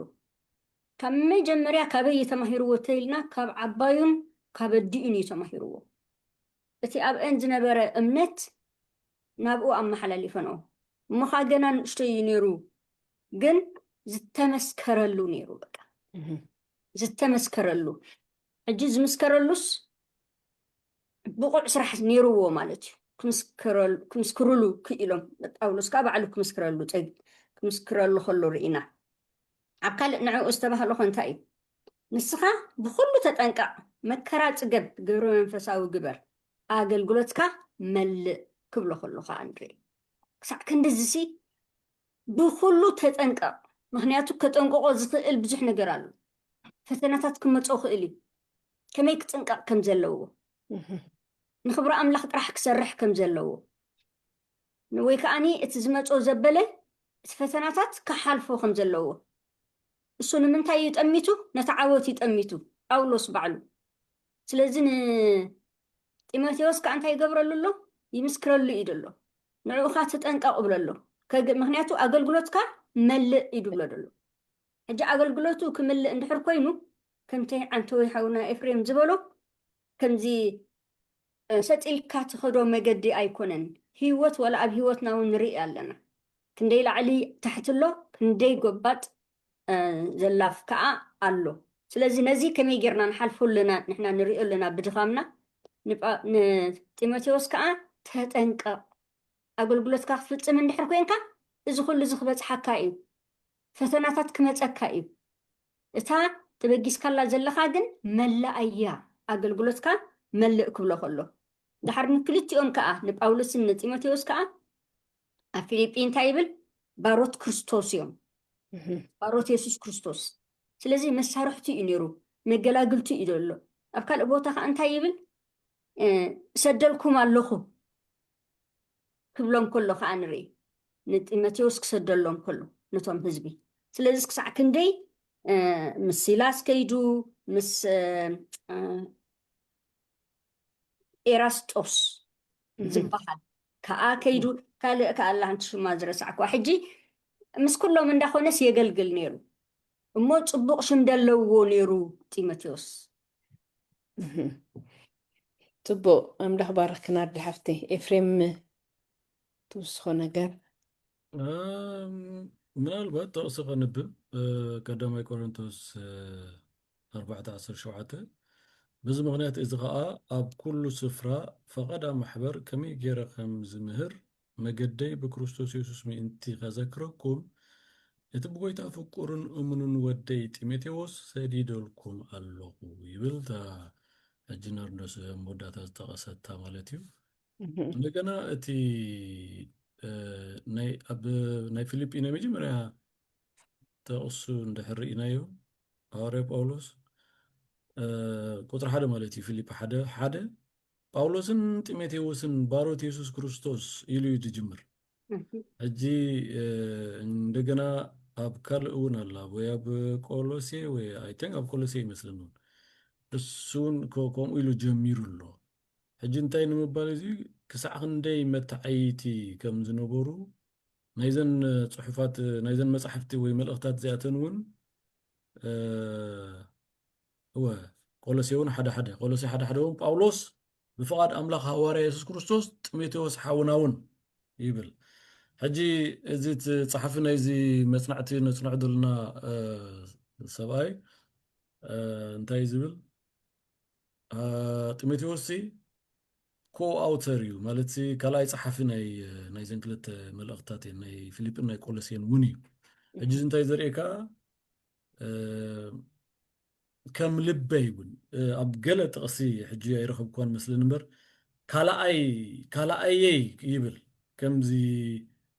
ሰብኣይን ሰበይትን ምሽታ ጥቕሲ ዘፍጥረት ምዕራፍ 2 እንታይ ትብል ሰብኣይ ኣቦኡን ኣዲኡን ይሓድግ ናብ ሰበይቱ ከዓ ይጠብቕ ሽዑ ሓደ ስጋ ከዓ ይኾኑ ይብል ሕጂ ሓደ ዝብል ቋንቋ ሕጂ ሃዋርያ ጳውሎስ ንጢሞቴዎስ ከምዚ ገይሩ ገልጾ ሓደ ከምዚ ካልኣየሲ ከምዚ ብጻየ ይጥራይ ደይኮነሲ ካልኣይ ጳውሎስ ይብሎ ካልእ ጳውሎስ ድማ ካልእ ጳውሎስ በቃ ጳውሎስ ጢሞቴዎስ እዩ ጢሞቴዎስ ከዓ ጳውሎስ እዩ ክሳዕ ክንዲዚ ምንጽጻል ዘይነበሮም እዚ ግን ሱቕ ኢሉ ብፍትወት ዝመፀ ኣይኮነን ብስራሕ ዝመፀ ርእይዎ እዩ ብተግባር ኣብ ኩሉ ዝገብሮ ዝነበረ ነገራት ርእይዎ ሓንቲ ዝገርመትን ዛንታ ድማ ኣብ ሮማውያን ኣሲሮም ከለዉ ጢሞቴዎስ ብመገዲ ኣነ ክንመፃ ንኽእል ኢና ብመገዲ ሓደ ክንመፃ ኢና ተረዲእካ ኣለኹ ክትብል ከም ዝደለኻ ጢሞቴዎስ ፅቡቕ ዝምድና ጥራይ ደይኮነ ወይ ዝዕርክነት ጥራይ ደይኮነሲ ብግብሪ ኣብ ኩሉ መሰናኽላት ሓሊፉ መንፈስ ኢየሱስ ክርስቶስ ዝነበረ ሰብ ስለ ዝኾነ ሃዋርያ ጳውሎስ ድምስክረሉ ዘሎ ክንብል ኣራይ ፅቡቕ ሓንቲ ጥቕሲ ክምላኣሉ እየ ነዛ ብዛዕባ ጢሞቴዎስ ኣብ ቀዳማይ ተሰሎንቄ 3:2-3 ከዓ ከምዚ ይብል በዚ ፀበባ እዚ ሓደ እኳ ሰንከልከልከ ይብል ነዚ ከም እተመደብና ንስኻትኩም ባዕላትኩም ትፈልጡ ኢኹም እሞ ንጢሞቴዎስ ሓውናን ብወንጌል ክርስቶስ ናይ ኣምላኽ ኣገልጋልን ንሱ ከጽንዓኩም ብዛዕባ እምነትኩም እውን ክህድኣኩም ለኣኽናዮ እዚ ተወኪሉ ከም ዝተላእከ እሞ ከዓ ክጽንዕ ብእምነቶም ከዓ ከህድእ ፈተና ምስ መጾም ከዓ ካብቲ ሰንከልከል ዝበልዎ ከዓ ከህድኦም ክሳዕ ክንድኡ እናቱ ወኪል ኮይኑ ከም ዝሰርሓ ከዓ ኣብዚ ንርኢ ኣበይ ኣንቢብክያ ናርዲ ሓፍተ ቀዳማይ ጢሞቴዎስ 3 ኣራይ ቀዳማይ ጢሞቴዎስ 3 ኣራይ ፅቡቕ ኣራይ እምበር ናብታ ናይ መወዳእታ ክንከይድ ኢና ኤፍሬም ኣልዒልዋ ነይሩ እዚ ሓሳብ እዚኣ ከዓ ፊልጵ 2:25-30 ዘለዩ ብኣ ኢና ሓሳባትና ክንድምድም እሞ ፊልጵ 2:25-30 ዘሎ ከነንብብ ግዜ ንምቁጣብ ተውፅኽማ ክተንብብዋ ትኽእሉ ኢኹም ኣውፅአ ኣለኹ ከምዚ ከዓ ትብል ኣራይ ንኤጳፍሮዲጦስ ሓወይን መተዓቀይተይን ልኡኽኩም ኣነ ብዝደልዮ ኣገልጋልን ግና ንኹላትኩም ስለ ዝናፈቐን ምሕማሙ ብምስማዕኩም ስለ ዝጓሃየን ናባኻትኩም ክሰዶ ብግዲ ኾነኒ ሓሚሙስ ብሓቂ ንሞት ቀሪቡ ነይሩ ግና ኸ ኣምላኽ ምሒርዎ ሓዘን ኣብ ልዕሊ ሓዘን ምእንቲ ኸይውስኸኒ ንኣይ ድማ እምበር ንኡ ጥራይ ኣይኮነን ስለዚ ምስ ርአኹምዎ ከም ብሓድሽ ምእንቲ ክትሕገሱ ኣነ እውን እቲ ሓዘነይ ምእንቲ ክቐልል ቀልጢፈ ሰደድክዎ ደጊም ንሱ እቲ ካባኻትኩም ዝጎደለኒ ምእንቲ ክምልእ ነብሱ ቀቢፁ ምእንቲ ዕዮ ክርስቶስ ክሳዕ ሞት ቀሪቡ ነይሩ እሞ ብኩሉ ሓጎስ ብጎይታ ተቐበልዎ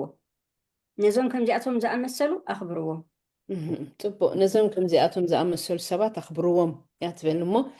ጳውሎስ ብዛዕባ ኤጳፍሮዲጦስ እንታይ ኢሉ እንታይ እዩ ኤጳፍሮዲጦስ ዝገበሮ ተግባር ወይ ከዓ ፅኑዕ ክርስቲያን ሰራሕተኛ ኣገልጋሊ ምዃኑ ዘርኣየስ ብኸመይ እዩ ዝብል እሞ ኤፍሬም ጀሚርክያ ነርካ ናባኻ ወይ ሕራይ ንዓይስ መሲጣትን ሁላትና መሲጣትና ክትከውን ትኽእል እያ እዚ ሰብኣይ እዚ من اسيون كخون خيليو كابتوم احزاب مشم هواري بولس نايتوم احزاب هواري اندي حجي احزاب مالت كاب ايهود وصاي زنبورو مالتيو غنا ناملاخ زي فلطو زنبورو ابطاوتنا بكال امنتن زنبورو سبات ايو حجي نوانجيل تقبلو ودو مزمور ناي منيو ناي هواري بولس مسكونه نإفيسون نمنيو نفيليبي دل أخذ نبر وديو حجي إتي نعيد مسات أن نجار ذني هواري بولس نحنا حجي نردوس كوانا زيادة تزيت بالإغي زي وينتر أباخم كسا عندي قرلو كسا عندي بردالو أب كم زوان هواري بولس تأثيرو اللي بزنبر أوان إذا سبا يزيد حق زنير خاب نبتي ميتوس إنها تلاخه ننوبسو خاب حدا قال لا تأخذ سركو خلوكي يا كأسرو يقول اليوم أبتا نهاري بولس دربان ده حريق موسى حمي موسي يقابهر فويسو نعي كبل اوكي أي قرمن نعو يكوناني البقى نعي كبل كساعن دي يمانا يدو خمز نبرا بقى نخمزيهم زا أمسولو سبات ستقانا خونو ومن تبلسي انت أبسا يقولون زي بتاع من دهزبل نقري بقى مالت نهاري بولس نجر نسب مدحني ننبسو انتي البال أيكونن ننبسو أيكونن هجيكن كي موت خلوجن اتوينجيل نابا حساب كبتصح حدا خابتهم دسولت انو سب زي نيرو مالتي قالوا اتنا سلطنه يمصيو ابز حلف ادرانا يو 3 4 كفلتا هزق حدا يز نبره امو ني أبيت مأسرتي أبتي جيزي قرر زنبور الأوان بقلت أقصل حجي ترخبوات غني غوي نردوس تبليا نهاري بأولوس كابوت سدد اللي قرر خي أتو وينتر كي أتو خلو حجي وينتر نردوس زيادة دردا نتوم أب كبابي برد زلخم كل خاتكم كدرداكم سبات نحنا أنا سنيتن وقرر لنا كابتن عدنا زيز قرر قرر له نيجاتيف وريدولو ناتنا حجي تمالي لن كان خو متات كان يجن كم ناي بعل نردوس هيكونن حجي حسبو هوري باولوس اب وينتر كيما تصخلوسي كداون تلا اخلي ماني زباط اصحنيرو ازي اب افروس دبال سباي كابي رحقوتو خندمنتايو اين فولطونينا ماكينه ينبرن نفاريت يلن بشكلتا يلان من هالبات ندعي أدقت رخيبو بإجري زخون دلو مالتي حجي إبقى فراس يلن مالت هاري باولوس انتهي يخون نحسبه ولا أبت بيت ما أسورتو أبت خانزو وأكزابير اللوندو أكزابير قم أكزابير كو سبيز قبر سبكا سبيز بخومينا نخبرو مالتي بخومي زخبرو دلو هاري باولوس أتوم سبات سب كبوري أب إيد كا زلو وركسي داركا چركري يبال سب كبوري سب كنعق يبلنا أقلقلوتو بفلاي أقلقلوت ناي سبات كنرئيو ألنا أقلقلوت ناي سبات كنرئيو ألنا مالتي بكل عينة شنغاتو كنت أمتو خنكل ألنا نحبرت زخونو نمدحان دك سبات زقويو ناي إعلامة سبات هيوتهم زوفيو ألو يوم بكا نحنا دين ريوم نزيوم سي كنقويوم بزلنا نحنا كنحجزوم كنتبابعوم بزقباء كنحزوم يقباءنا ايو يزبل دولمو يبافراس حنت اوان يتقليس دولو جن كابو نمهارو تمرت جن مزنا يبلون يقول دلني نارد خيو دالا تازي دلخايا أب كان أيتيميتيوس 4 فود 10 وسلسته لخت متكلخا اتي اب طرآس مسقاربو زحادكو بارنوسن اتي مصحفت منادات براناتا تمالا لي إلو كان أيتيميتيوس تقرب إذا حجي أبتت مبقولو تايد بالكر أخلوها لأنه أبزدي رخيبها ولا أبكال رخيبها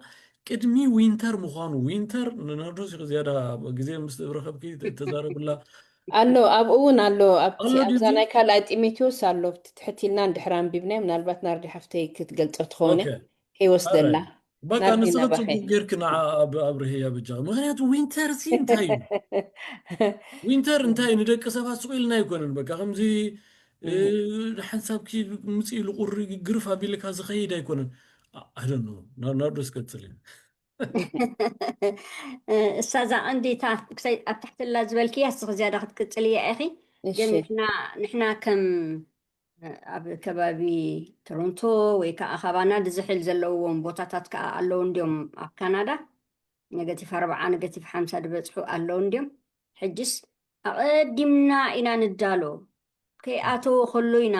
ትዘድልየና ንሕዝ ንገዝእ ምክንያቱ እንታይ ከም ዝመፅእ ስለንፈልጥ ማለት እዩ ሽዑኡ ኣብቲ ብዙሕ ዛሕሊ ዘለዎ እሱይታት ስለንጥቀም ክሳዕ ክንድኡ ኣይነማርርን ኢና ሓደ ግዜ ሓወይ ይብለኒ ነይሩ ከምቲ ናትኩም ስለ ዘይንዳሎ ስለ ዘይዳለዉ ኣብዚ እንድሕር ከምኡ በረድ ወሪዱ ኩሉ ኢድ ዕፆ ኩሉ ዕፆ ስራሕ ዝኸይድ ሰብ የለን ተማሃራይ ኣይከይድን ኣብዚ ግን ክሳዕ ክንድኡ ስለ ዝተዳለዉ ኣቐዲሞም ወላት ዝኸበደ ከሎስ ትምህርቶም ይኸዱ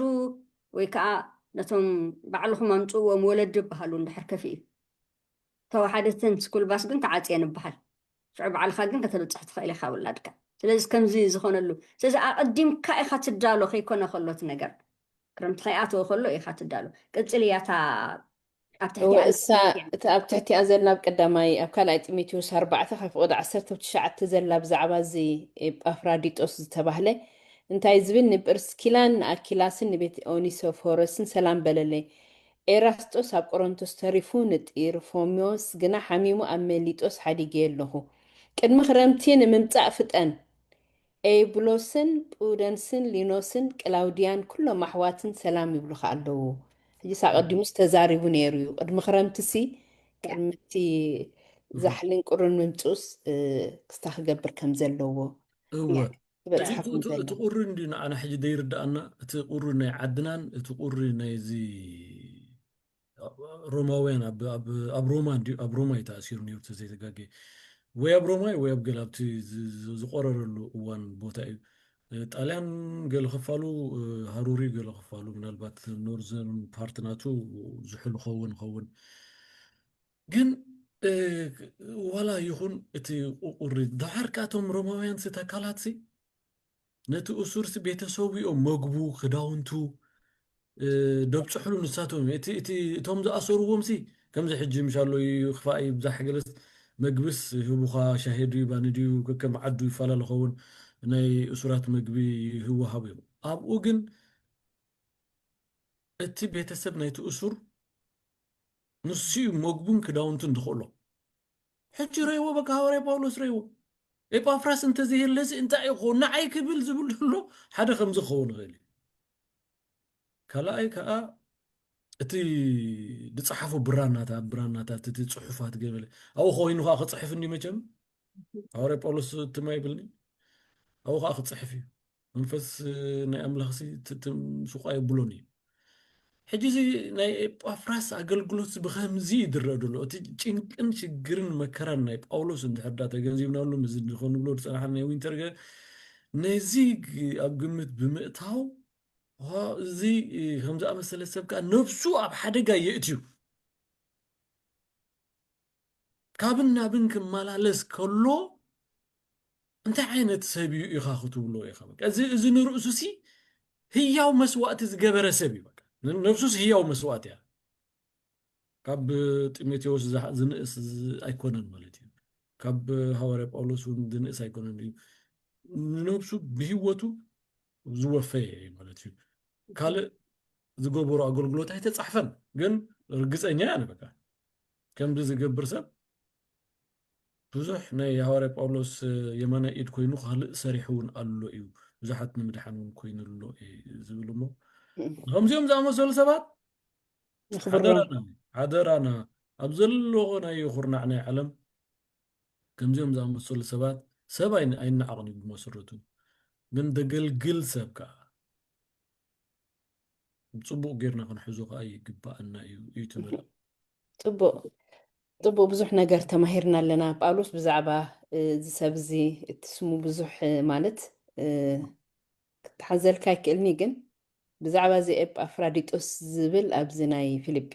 ዝተባህለ ኣብኡ ጥራይ ተፃሒፍ ዘሎ ምናልባት ኣብ ፊልጵ ምዕራፍ 4 ፍቅዲ 18 ደስ ዝበለት ንጥቕስላ ብኣ ብዛዕባኡ ሕጂ ግና ኩሉ ኣሎኒ ምስ ትርፉ እውን ኣሎኒ ኢሉ እቲ ካባኻትኩም ብኢድ ኤጳፍሮዲጦስ ዝመፀ ምኡዝ ሽታ ስሙር ንኣምላኽ ዘሐጉስ መስዋእቲ ምስ ተቐበልኩ ድማ መሊእ ኣለኹ ብጣዕሚ በቃ ብኡ ዕጉብ ከም ዝነበረ በቃ ማለት መግለፂ ስለዝሰኣነሉ ሃዋርያ ጳውሎስ ስሙር ንኣምላኽ ዘሐጉስ መስዋእቲ ከም ጥዑም ምኡዝ ሽታ ገይሩ እቲ ናቱ ኣገልግሎት ከቕርቦ ከሎ ኢና ንርኢ ጳውሎስ ከምቲ ንፈልጦ ዓብዪ ሃዋርያ ኣገልጋሊ ምዃኑ ኢና ንፈልጥ ግን ናይዚ ሰብ እዚ ኣገልግሎት ብጣዕሚ በቃ ከም ዝመሰጦ ብጣዕሚ ንዕኡሲ እቲ ዝነበሮ ሓልዮት እቲ ዝነበሮ ፍቕሪ እቲ ዝነበሮ ፍቓደኝነት እቲ ንወንጌል ኢሉ ሂወቱ ኣብ ሓደጋ ክእቱ ከሎ ብሓቂ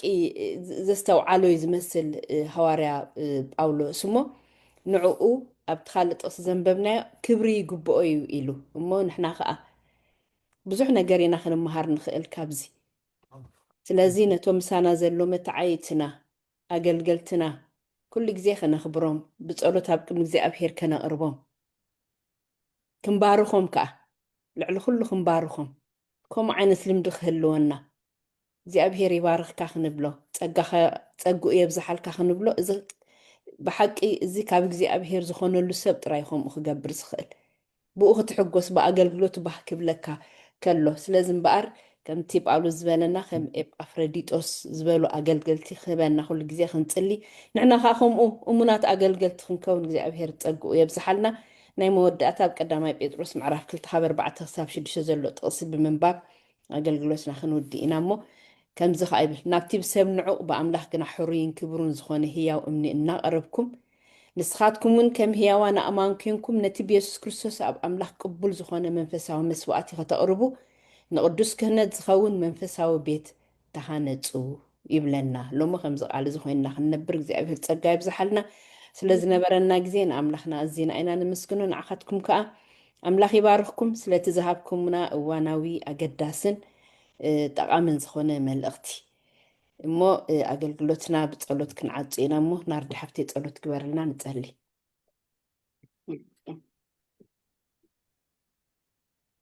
ሕያወይን ፈቃርን ዝኾንካ እግዚኣብሔር ኣቦና መስግነካ ኣለና ተመስገን በዚ ግዜ እዚ ከዓ ከምዚ ዝኣመሰለ ቃል ስለዝሃብካና ጎይታዬ ተመስገን ንብለካ ኣለና ብሓቂ ኣገልጋሊኻ ጳውሎስ ርኢናዮ ብዙሕ ካብኡ ተማሂርና ካብ ቃልካ ከዓ ኣንቢብና ኢና እሞ እግዚኣብሔር ከምዚ ዝኣመሰለ ኣገልጋሊ ስለዝሃብካና ነመስግን እንሆ ከምቲ ዝተማሃርናዮ ከምቲ ዘንበብናዮ ከምቲ ዝሰማዕናዮ ከዓ ክንነብር ንስኻ ሓግዘና ብሓቂ ብሓይልና ምንም ክንገብር ኣይንኽእል ኢና ኣምላኽ ምሳና እንተኮይኑ ግን ንኽእሎ ኢና እሞ ጎይታይ ንኣኻ ክነገልግል ክንብገስ ከለና ከዓ ዝመፀ ፈተና እንተመፀና ክንሓልፎ ፀጋኻ ክትብዛሓልና ንልምን ነዚ ዝሰማዕናዮን ነዞም ካልኦት ኣሕዋትና ሰሚዖም ዘለውን ከዓ ነዚ ንዝሰምዑ ሰባትን ከዓ ንስኻ ክትባርኽ በዚ ቃል እዚ ክትበፅሖም ኩልና ብርሃን ክንከውን ንወረባብትና ንብፆትና ንመሓዙትና ንዕሩኽትና ንመሳርሕትና ነዚ ወንጌል እዚ ከምቲ ዘብፅሑልና ክነብፅሕ ንስኻ ብርሃንና ኣሜን ብፀልማት ከነብርህ ጎይታይ ብርሃን ክንከውን ነዚ ፀልማቶም ከነብርህ በቃልካ ጌርካ ሓግዘና ሓጢኣትና ናበሳና ንቕርበል ነፍሲ ወከፍና ባርኽ ብስም የሱስ ኣሜን ኣሜን ሕራይ እምበኣር ዝኸበርኩምን ዝኸበርክን ተኸታተልቲ መደባትና ከዓ በቲ ዝተመሓላለፈ መልእኽቲ ተባሪኽኩም ክትኮኑ ተስፋ ገብር ኣብ ዝመፅእ ሰሙን ብተመሳሳሊ መልእኽቲ ኢና ክንመፅእ ኣምላኽ ክሳዕ ሽዑ ምሳና ይኹን ፀጋ ኣምላኽ ኣይፈለየና ሓንቀኒ